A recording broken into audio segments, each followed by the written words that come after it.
So, hello and welcome back to our Deepening the Discussion conversations following WTM London 2025 Sustainability Summit. I'm joined today by Dr. Mihi Kang, Chief Assurance Officer at the Global Sustainable Tourism Council, or the GSTC. Now, Mihi has spent more than 30 years working in sustainable tourism and ecotourism. She's worked across research, policy, certification, and also on the ground in destinations. And I believe Mihi was actually the first person in South Korea to earn a PhD in ecotourism. And very early in her career, she also received the UNESCO Man and Biosphere Young Scientists Award. Since that time, she's worked with destinations all over the world, really helping to turn sustainability from a concept into something practical and something measurable. So, this is a conversation I'm really looking forward to. Mihi was part of a panel that was discussing the value of certification and standards. And it was, I think, probably, Mihi, we've said before, we would have liked a lot more time to get deeper into this. So, I'm delighted that we're having the chance to do that. And hello and welcome. Thank you very much, Tina, for inviting me again to discuss further, in addition to what we shared Yeah. the WTM. I love Yeah. to share more insights I would like to share with others. Yes, absolutely. And thank you for making the time. But before we get into that, obviously, you were a bit of a pioneer in South Korea at the time that you were studying sustainable and ecotourism. But I'm wondering, just in terms of your life journey, what brought you into tourism? That's an interesting question. So I didn't think about I would, work in this area, but it was very naturally connected. I studied forest resources at the bachelor degree, Okay. but I be always interested in a human being. Why human being need a forest, why we need to manage, the forest, Okay. the natural environment. Then when I studied the outdoor recreation and also LISA, in also Department of Forest Resources, the professors, they brought me to more pay attention ecotourism and sustainable tourism.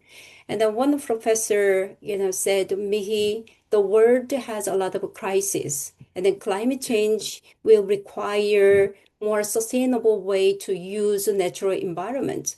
So my interest was more the social science, as I Okay. mentioned, the human beings, Hmm. behaviors with the Hmm. nature and the culture. But his, the comment really hit me. And then I thought, yes, tourism can be a really good tool to, to sustain the environment we are living in.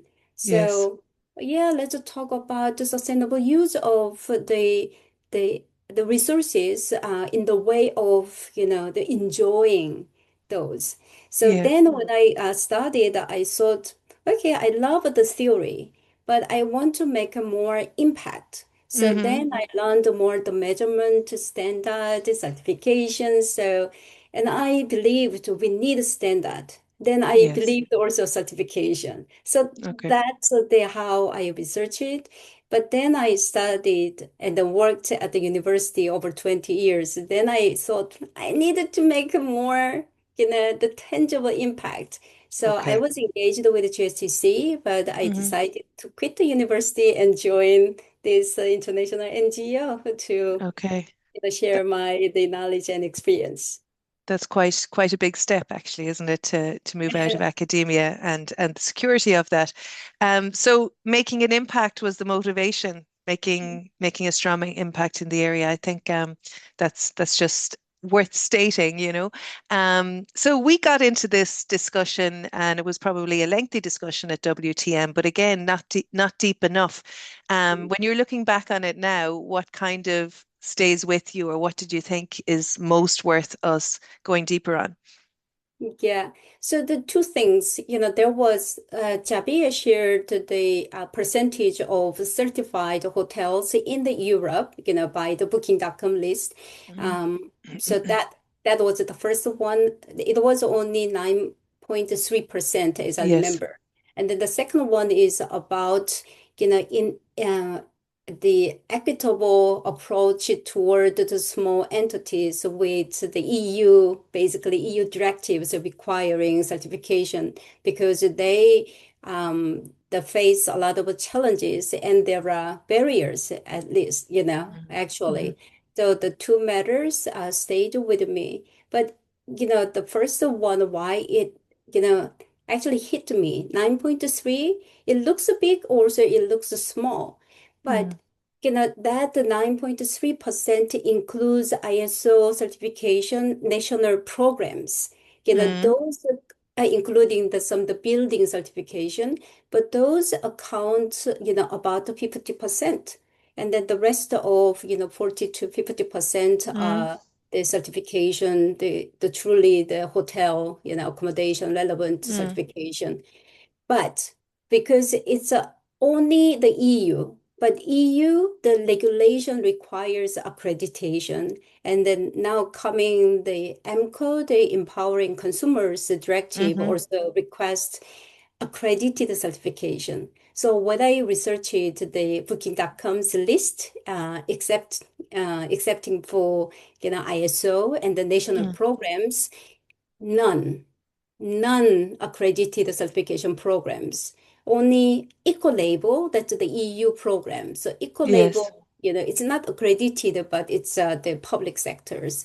And GSTC yeah, is the only accredited certification program. So that means very low very percentage low. of hotels can meet the EU, even empowering, consumers directive. So Okay. we are at risk. So that's all I can say. And then the small entities We'll certification, we just can be, go m- deeper later. we'll go, yeah, I was going to say because you're what you've opened with there is something kind of, it opens my eyes quite a bit. I was also very taken with your discussing the statistics shared by Dr. Javier Font, who was also part of the panel. Um, just, I suppose, for clarity for anyone who's listening, can you say the difference between a certification and an accredited certification? Mhm. Yeah, certification, generally it is independent verification by third party, but accreditation is, that third party is assessed. So Mm, certification body assess hotels, tour operators, etc. But they need also to be assessed. They have good system process and competent auditors. So yes. otherwise, we cannot trust their result. So assess the certification bodies, the third party certification, that's accredited certification. Okay. And did I hear you correctly then in saying in that figure that Booking.com use, none have accredited certification, Only GSTC. only And GSTC? ISO, yeah, ISO programs, 9001, that's a quality management, and the 14001 environmental management system. They are accredited certification programs. Yeah. Okay. Then the other national programs, we trust the public sector, basically. So Yes, without yes. accreditation, we can accept. Yeah. So, and again, for clarity, GSTC Mhm. accredits certification. Am I saying that incorrectly or correctly? Accredit certification bodies. Yeah, because Yeah. the GSTC is not certification body. We provide accreditation. So the listed hotels are certified by certification bodies who were assessed and also confirmed their competency, with the transparent, Yes. impartial process of their certification programs. Yep. And can I ask how many of the certification bodies active in Europe are accredited by GSTC? At the moment for industry, we have the 14 certification bodies, and then we have three certification bodies for For destinations. destinations. Mhm. So it's a really important, I suppose, thing for destinations and businesses to understand the difference between an accredited certification and one that is not. And it's really about credibility, transparency, trust, and standards that they are being independently verified themselves. Yeah. And as you said, that's so interesting and so important now in light of the EU directives, the one that's paused on green claims, but also, as you said, the consumer directive. So it's why it's such an interesting area. I think at the moment it's always been an interesting area, but it's really live with people at the moment. Um, what is if you want to speak a little bit more about that statistic, how do we move towards areas where that trust and credibility and transparency is stronger than it is right now? That's actually very difficult questions. I believe the EU saw a lot of issues with the greenwashing claims. That's Yes, why they brought a lot of directives. But the non-EU areas, the accreditation is not the mandatory. Only really critical area with the safety, the government made it, accredited certification program as yes, mandatory. But all the voluntary programs is, not the required accreditation. And then there are beautiful certification programs. So certification bodies, if they really follows, voluntarily global requirement to be transparent, yes. impartial, competent certification Mm, bodies, we can trust their, certification programs. But unfortunately, even inside of the EU, we saw just selling the labels, yeah, certificates. So there's the business. That's the one of the business. So that's why we don't want to the ruled by all the time, but there's the yeah, rules, comes. yeah, So the markets, the sharp eyes, understanding, not just about, the purchase, the certificate that they shouldn't buy, So those can impose even not only EU, the non-EU places without the accreditation requirements, they may see, oh, we cannot buy just a certificate because, the market doesn't trust mm, this. mm, So globally, there's a lot of criticism. So yes, let's buy the better one. So that's the basically awareness about good certification should be made. And mm, then if it's not voluntarily made, the government, have to yeah, the make the rules, yeah, So, but yeah, the rules have to be really enforced. There are a lot of beautiful the rules here and there, but not enforced. not So even enforced. Yeah, accreditation, inside of EU, it was made 1987. It was ineffective from that time.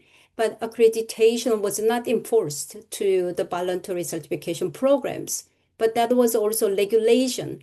But the yes, regulation was not enforced by EU. So, but hmm, now suddenly with other directives, yeah, they referred to that regulation.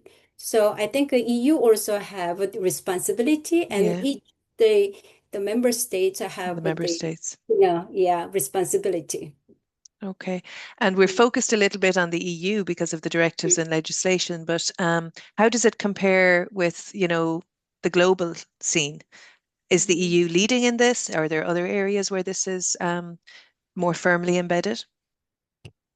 I could see the similar, for example, Green Claims Directive. It's a holding now, Yes. hold Yeah.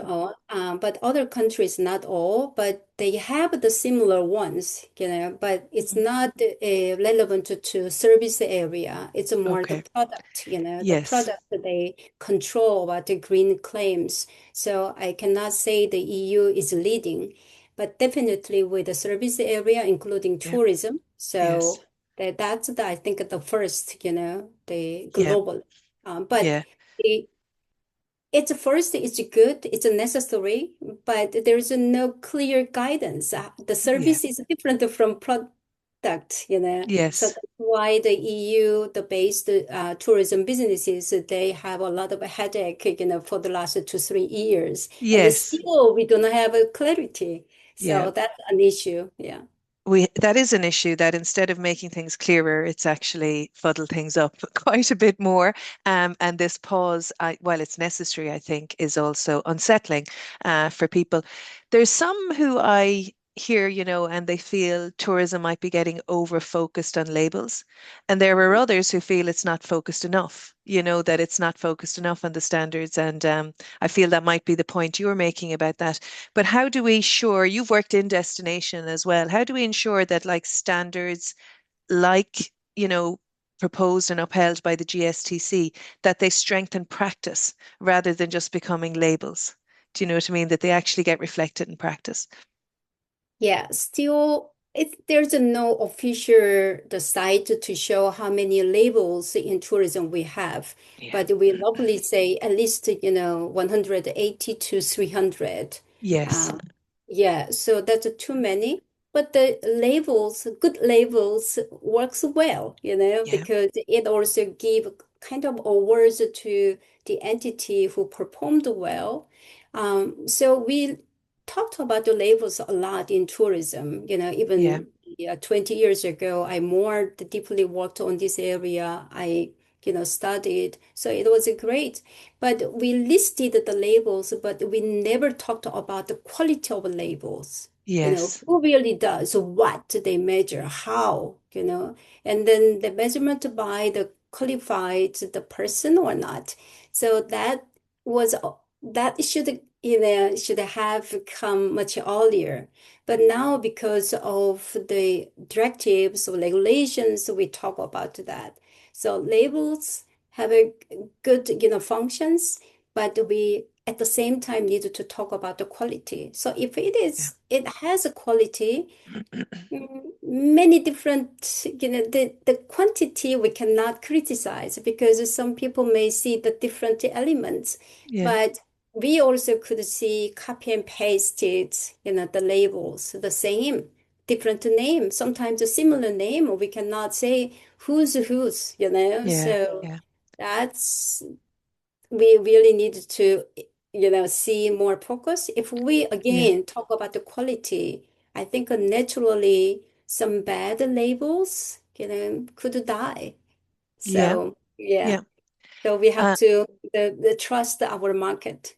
Trust the market. What you described there, when you as the GSTC and an expert are looking at these and you can't distinguish which are the good ones and which are not, it just highlights how much more difficult it is for somebody who's not an expert in this area, for a small business or a consumer to really understand the difference. So a lot of progress still to be made in this. I'm wondering though, is there sectors other than tourism, service sectors, for example, where there's good models that we tourism really should be learning from?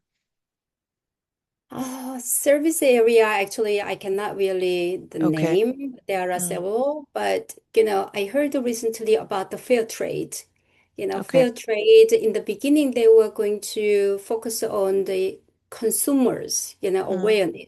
But consumers, listen to all the different stories, so they cannot really focus on one concept. yeah. But Yeah. now, the many people understand the fair trade and the fair Yeah. trade certification.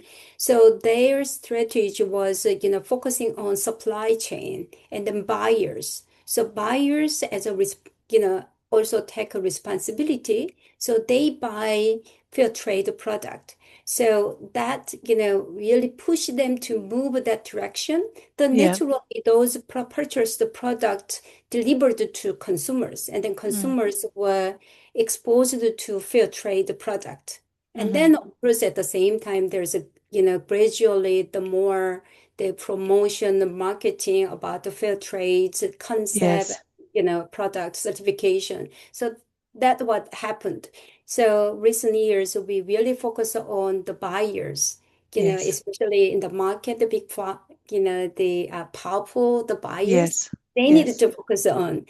Yeah. I think if Booking.com and other OTAs, they have a good maybe intention as a buyers. They wanted to deliver that Yes. concept, but they a little bit, I think, need to focus more on the quality. And the Cannot quality. Yeah. list all the labels at the same time. Yeah. And then even though they say, let's just say the star one, the 2 stars, 3 stars, consumers may not also know the difference. Yeah. So Yeah. Yeah. that's So the buyer's power we need. there's quite a journey to go. I do want to get into the idea you mentioned at the beginning about the smaller enterprises, but before I do, on the quality of certifications and ones that are externally accredited, one of the points that came up at WTM was this, recertifying every year, or every 2 years, or every 3 years, and how valid that was and how trustworthy that was.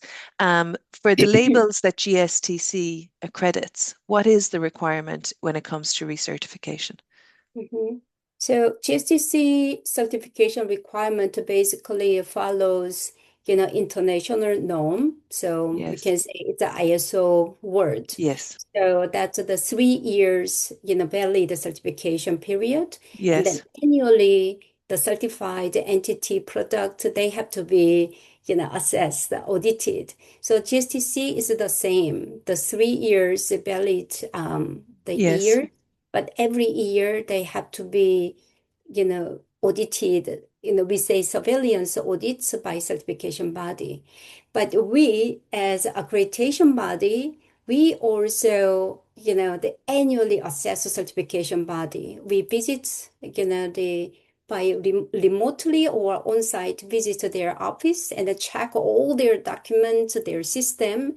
And then also we check on-site their performance when they audit hotels to operators destination. So we check they really use competent auditors and then Yes. they understand the requirement. They Yeah. properly communicate with their clients. So that's the annual assessment by us. So annual audit to the entity, annual assessment, of the certification body. So, Yes. but we give 5 years, accredited the status. That's Mm. also follow the international the norm of accreditation. Okay.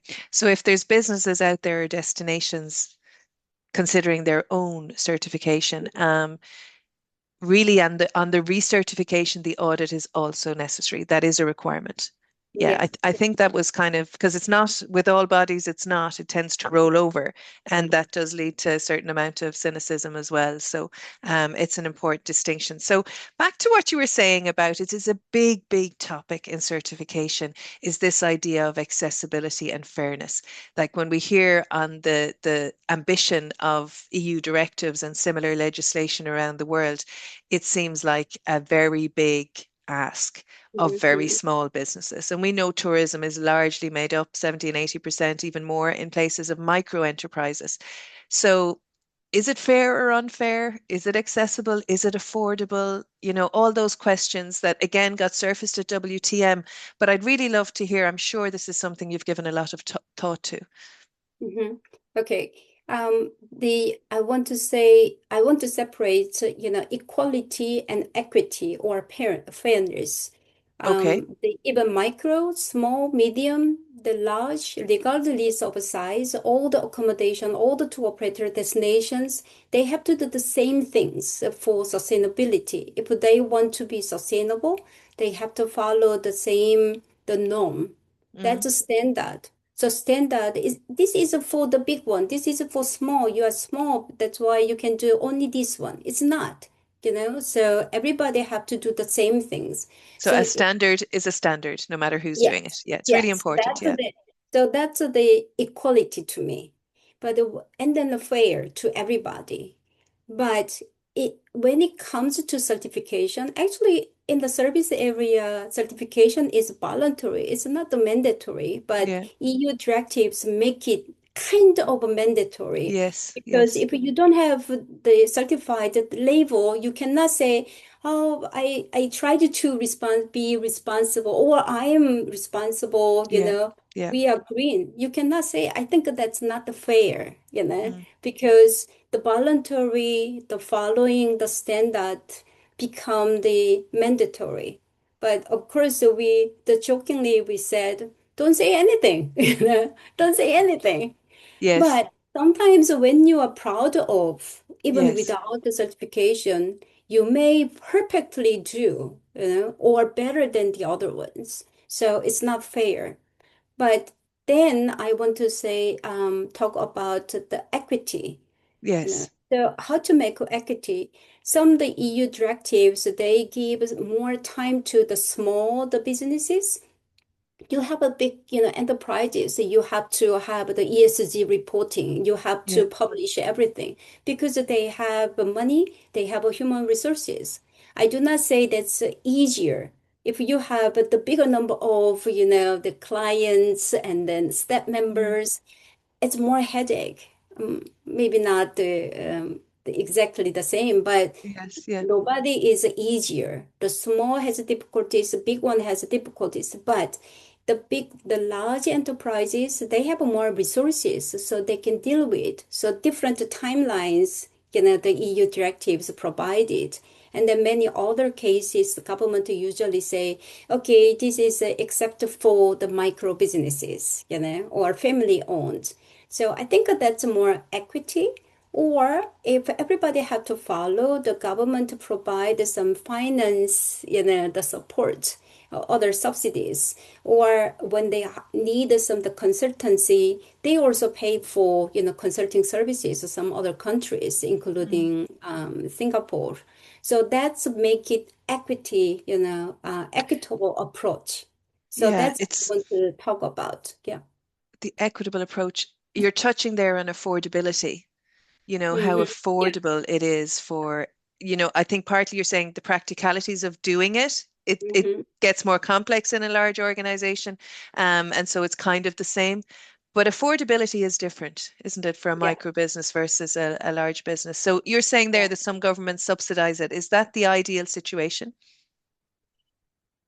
At the moment, that's also a good solution. We could see, two different cases. When the government provided the subsidies with the certification fee and also preparation fee, it's basically, consultant fee. Mm. So more the different sizes of the enterprises, they started their journey and then got the certification.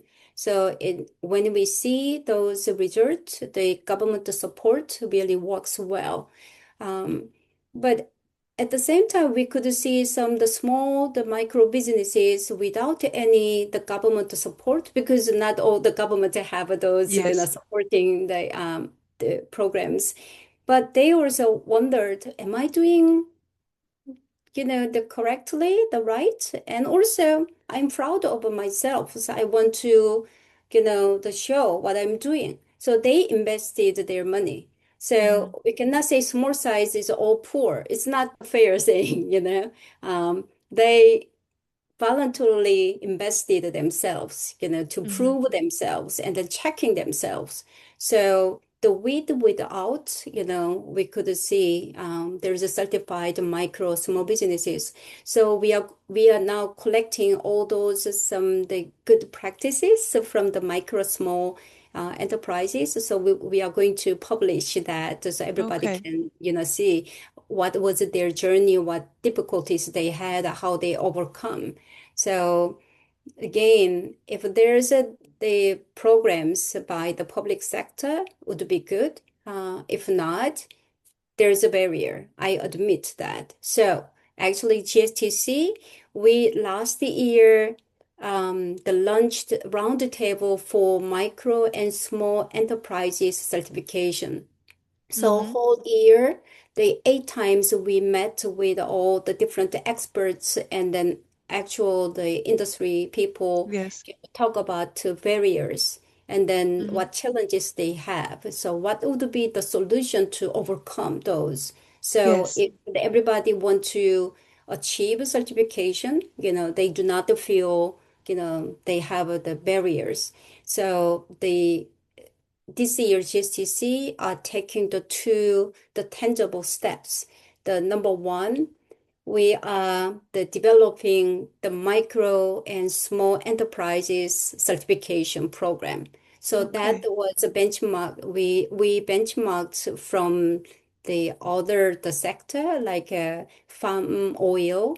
That Hmm. is the RSPO certification. Yes. So they have a smallholders certification program. So as I mentioned, I do not believe the small ones have to do only this and the big ones have to do this. It's not, everybody have to do the same things. Mm. But I think that there's an emotional also barrier. But at the same time, because it's a small, really small, the some indicators may not need to verify it. So we are going to identify what are not really relevant to the micro small businesses. Hmm. So then we want to reduce, the Yeah. requirement. So that's the different certification program. So then if you check the smaller number, it reduces audit time. If audit duration is smaller, then the fee also become the lower. Mm. So we are going to work on, the reduce the audit time, reduce the fee schedule. Yes. That we Yes. will aim, and then lower, not lower the requirement bar, lower their emotional feeling about the barrier. So Yeah. that's, yeah, we are going to do. But second, we already have certified micro and small enterprises, they're following Mm-hmm. the current standard and Mm-hmm. certification process.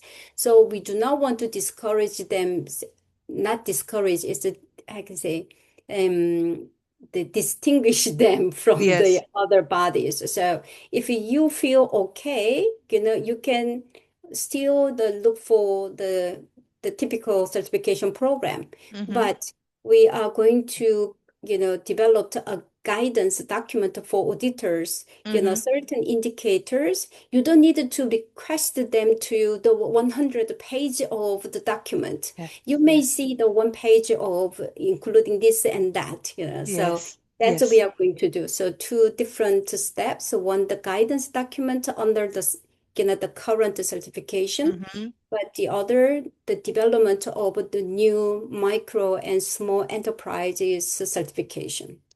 Yeah, that's really interesting development.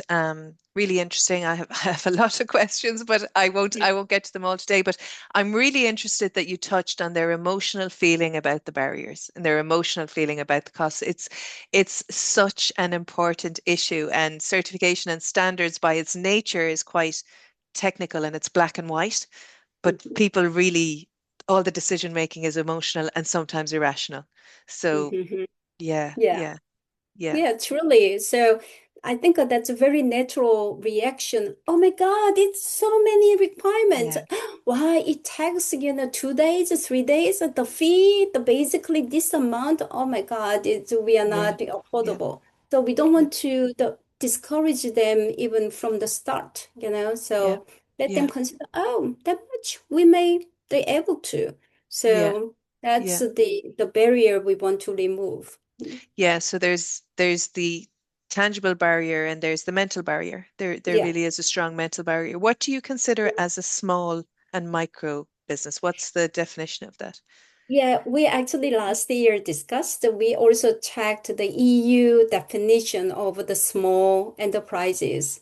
Mm, But that's from the businesses, but yes. including all the different sectors. But Mm, it wasn't the small to us, for example, like 50 and then less, the step members, and then their revenue. I don't remember. It was quite, big to yeah, me, yeah. It's quite but big. that Yeah, was 250 defined staff. as Yeah. small. Yeah, so they have the two different. We only worked for accommodation and then tour operators. So the basically, if there is less than 20 rooms, they categorized it's a micro. And then Okay. if they have the less than like a 10 step members, that's at the micro. Even Yes. small, like a 30 rooms, you are the small, but Mm, they may have a 100. The step yes. membership is the high end, the Yes. boutique Yes. hotel. Yeah. So different approaches we made, but this year we will revisit the micro and small. Then we are going to have the public consultation, the Okay. globally, how people Yes. perceive the micro small, Yeah. So, but Yeah. the 20 rooms or 10, the staff members are micro. Mm, Then I think we set like a 50 rooms for hotels. And then the tour operator, it's some the revenue and then mm, the staff members, but it's not yeah. agreed. So, It's not but agreed. it is included in our roundtable report. We recently, the last week, we announced, we Mm, published. So hmm. our discussions are publicly shared. Yeah, which is great, which is fantastic. I will share that one as well.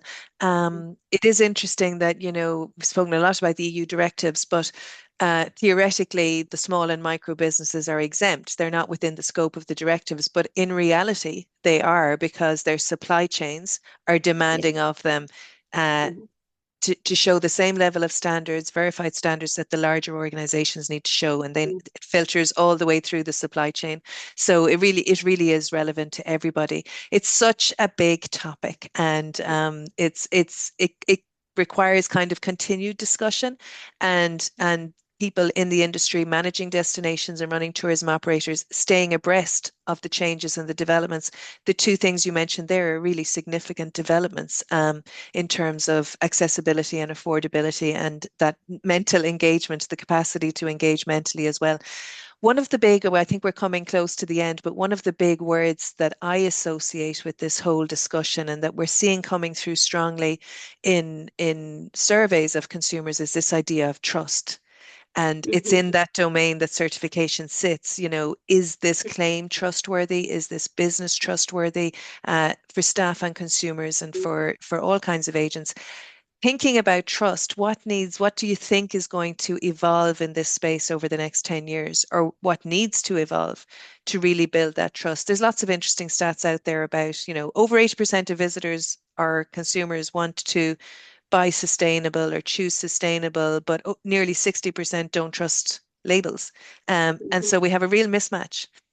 Mhm. Because it's go back to our early discussion about the quantity of labels, but the lack of verified Yeah. labels. Yeah. There's no the information about the quality. So the unless we solve that problem, I think the market, especially consumers, continually they doubt the Yeah. quality of the Yeah. certification. So we need the when we the list some kind of the labels, we have to really exclude self-assessment based, the self Mm. declaration. So if Yes. I say I'm great person, where is the evidence? Mm. So the unfortunately we have to Yeah. go through the evidence-based, Hmm. verifiable, claims. The with the directives, regulation, or not, it should Mm. be known, Yeah. even without the enforcement. And then the people, again, I think I don't like all the rules, so I love the voluntary, Yeah. the following. Yeah. So the people have to be understand the good standard. Yeah. So when the industry, follow the good standard and destination, usually the managed by public sector, they really need to support the private sector to move that direction and then continually share, good the standard that they can follow Hmm. and Hmm. then give some incentive, when they did a great job. So don't just push them. Yeah, of course we have to force, but destinations, public sector need to give awards, so they Yeah. need the carrot and the stick The together. carrot and the stick. Yeah. Yeah, Yeah. Yeah. so that's I want. So and again, the supply chain. Recently, we really emphasize the supply chains. So we request the hotels, accommodations to operators, the other MICE sector attractions, they all have to really assess their supply chain when Hmm. they make a contract. Do not Hmm. just Hmm. view the price. Price is important, of course, for Yes. your business, but Yes. in addition to see their performance and then Hmm. request. At the moment, your price is the best, so I will buy yours. But next time when I renew, I want you to work on, green vehicle when you Yeah. deliver, Yeah. So that kind of the requirement we request to add on, add on, add Yeah. on. So then maybe in the future, the customers may, the trust the Yeah. service market. Yeah. Trust really is the desired outcome from the whole effort. Trust and reassurance. I think that Yeah. what you're buying is what it says. So Mihi, there's so much. I think it's going to be an interesting space. It has been an interesting space. I've been following and studying this for about 15 years, but it continues to be a really interesting space, and I think it's a real strategic decision now within businesses, large and small, and it's becoming, as we know, increasingly important for the consumer. So, having discussed quite a lot, if you were to leave our listeners today with one question to ponder in this area, or they might take away and reflect on over their cup of coffee, what would it be? Oh, that's a It's a big difficult, question. but yeah, the question I wrote, to the think about to especially the industry leaders, related Yes, to what we discussed. So the firstly, I want to ask, our standard functioning as a catalyst that actively transforms the entire supply chain, or have they become an exclusive club that yeah, merely they rewards those who already have the resources to prove, yes, compliant? So that's the yes, first question. But the next one, the our verification process is designed to uncover the truth of our actual impact, or mm, are they merely engineered to validate a convenient narrative of compliance, only yeah, energy, water, the waste? We have to go beyond of those issues. So we have to care about the labors, our communities, our yeah. culture. So that's I'd like to leave the two questions. Two really big questions. There really are big questions, that idea moving from compliance to contribution, isn't it? It's Yeah. yeah, and it's part of the evolution. So your questions are directed at those managing destinations and those setting policy. I think it is really, really important, as we said, strategic discussions.